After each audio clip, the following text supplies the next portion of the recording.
gentlemen, and hope one of these days you're gonna buy your own drums because I'm taking all my drums back. Unless if you come and work for me, well, I'll give you one.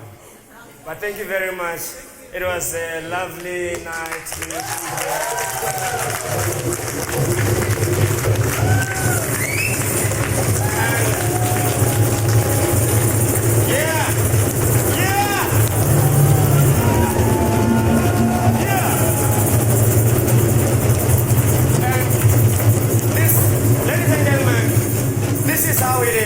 This is how it is. When you get a glass of wine every night, after having that glass of wine, just take a drum and play the whole night.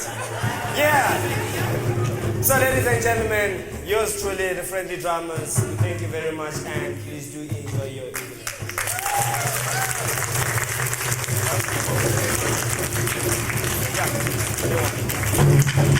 Yeah.